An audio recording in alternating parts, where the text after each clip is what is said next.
Alright, Suffolk students, how's everybody doing? Today's going to be the first video of hopefully a few that we're doing. Understanding that this is not a professional photography student or a professional studio that we're working in. Today's lesson we're going to be doing is the creaming method. We're going to teach you how to do the creaming method, which is used for lots of different cookies. Some of the more popular ones are chocolate chip, oatmeal, and the one we're going to be doing today is a shortbread. It's a Russian tea cake cookie. There are going to be 3 different cards shown to you throughout the video, and those 3 cards are going to have some wording on there, some verbiage, that we're going to ask you a couple questions after the video just to make sure that you got the point of the creaming method and how all this is going to work. So, first thing we're going to do is we're going to talk about our scale. Just to remind everybody, we have the balance scale, and as always we're going to put our counterweight on the right and whatever our weights are that we're using. And on the left side will be the scoop where we're going to be doing the measurements. Our recipe today, again, for the creaming method, and here's card number 1, states with always starting with the sugar and the fat creamed together. That's always the first thing about the creaming method. We always take our sugar and our fat. It's, in this case, butter. If you're making chocolate chip cookies, it's sugar and fat. Usually, again, butter, sometimes shortening. So here we have our sugar and we have our butter, and we're going to walk over to the mixer now and we will show you how to cream these 2 ingredients together. Alright, so we're now at the mixer here, and just to remind everybody, when we're doing the creaming method we're going to use the paddle attachment. We have the 3 attachments: the whip, the paddle, and the dough hooks. For this one we're going to always use the paddle attachment. So we have our fat, which in this case is the butter. It's 4 pounds. I don't need to measure it on the scale because each pound, 1 per block. And I have our sugar. In this case, our sugar is powdered sugar. It does not have to be granulated sugar. We're going to turn the mixer on, and we're going to just start to cream this for a couple of minutes until it breaks down and it gets nice and smooth. We'll start the video again in a minute once that is nice and smooth, and I'll show you how to scrape the bowl with a bowl scraper, getting all the way down to the bottom. Alright, so card number 2 is going to be always scrape the bowl very well before adding any liquids or dry. So we always cream the sugar and the fat together, and we always scrape the bowl really well. We talked about it in class, how to scrape the bowl, and this is the bowl scraper that we're going to use. It's nice and wide. I'm working with a bigger mixer. This is a 40-quart bowl. In school we're using the much smaller 6-quart bowls, so you might be able to get away with a rubber spatula. But for now we're going to use this, and it's a plastic bowl scraper. And I'm getting all the way down to the bottom and scraping that. We're also going to clear off the paddle and make sure that there's nothing on the paddle. Once we scrape the bowl, we're going to turn the mixer back on for a minute. We'll finish mixing before we go to the next ingredient.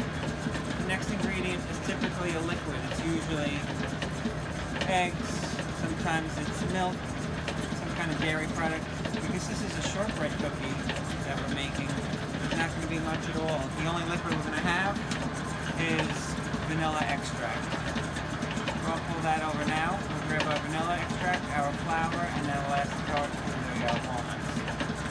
Alright, so we have everything mixed in now, our butter in this case, and we have our sugar mixed in. Now our only liquids are going to be vanilla extract at this point.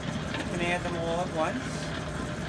And then we're going to be ready to add the dry ingredients. For this recipe, a shortbread typically only has, for dry ingredients, salt and flour. We're going to add these 2 together. So I've already pre-measured the salt and the flour. We're going to stop the mixer. We're going to put the flour right in, all in one shot. We don't add it slowly. We add it all at once. And then we're going to slow it down to speed 1 and turn on the mixer just to incorporate. We don't want to have this on a high speed because it's going to kick up the flour all over the place. Additionally, we don't want to overwork this dough. We don't want to develop any of the gluten. These are supposed to be a cookie, a shortbread cookie. It's supposed to be tender. If we continue the mix on and on and on, you're going to develop the gluten and we're going to have tough cookies. great expression, tough cookies. Alright, so we'll see you back in a minute. And alright, so we have our dry ingredients mixed in, and we are going to add our last ingredient, which our mix-ins. Just like if we're making chocolate chip cookies, we add our chocolate chips at the end. If we're adding oatmeal or raisins, we would add that at the end so that the pieces don't get broken up. If you remember, when we were in class, we talked about this when we were making muffins and scones. We always add the mix-ins at the end. So if you have blueberry or cranberry or anything like that, add it at the end. So the card number 3 is always add the mix-ins at the end. So for this recipe, our mix-ins, or our little garnish pieces, are going to be our walnuts. We're going to just add them now that this is mixed. Again, we're going to slow down the mixer just a little bit, just to incorporate it. We don't want to overmix this, because otherwise all the pieces are going to be broken. If you want, you can even stop the mixer now, and then just finish mixing it by hand. And that's all there is to the mix for this. For creaming in general, it's always going to be cream together our sugar and our fat. Then we're going to slowly add liquids. In this case, it was only our vanilla. You're always going to scrape the bowl well, and the mix-ins always get added at the end. That's our final product. I'm going to set up a couple sheet pans now and a little ice cream scooper and just show you how to scoop them out so that the portion size is always the same, and then from there it's just baking them in the oven. Alright, we'll see you in a minute. Alright, the last thing we're going to do is we're going to scoop our cookies. We always like to use the ice cream scoop, or dippers as they're called sometimes, so that we have portion control rather than just eyeballing it. So we're going to take our mix here and we will scoop the cookie and we will put it on our sheet pans. If you are baking them, they'll be separated so that there's some room in there. If you were going to refrigerate them for the future, you'd stack them nice and close so that it wouldn't take up as much room in the refrigerator where you're storing them. And that's all there is to it. If you've done a good job on the creaming method, you will not find all of the butter and all the shortening stuck to the bottom of the bowl. You can find bits of walnuts and things, but you don't want to find the ingredients like butter and shortening, because that means you didn't scrape the bowl well. So last review we have for the creaming method, always starts with the sugar and the fat creamed together. Card number 2 is always scrape the bowl very well before adding the liquids or any dry.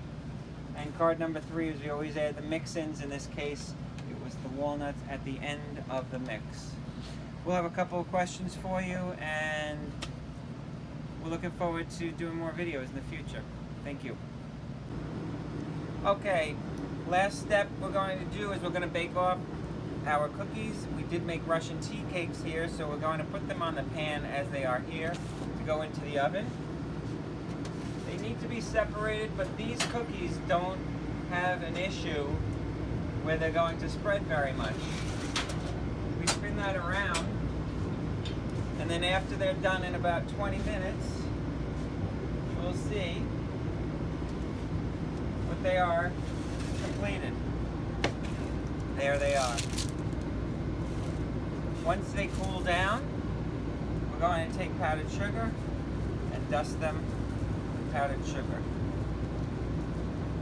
Now, certain cookies, because of the butter or the shortening, are going to tend to spread a little bit more, so it's very important to keep them separated at the proper distance between each other. As an example, these are chocolate chip cookies that are touching. That's a no-no. You want to leave a little bit of space so that as they start to spread. The Russian tea cakes don't have that issue, as you can see, because whatever shape they are in, there was no liquid in there other than that vanilla. And that's everything. In conclusion, we have our creaming method from start to finish. Sugar, fat, cream together. Scrape the bowl really well. Slowly add any liquids. All of your dry ingredients go in at once, and at the end, your mix-ins.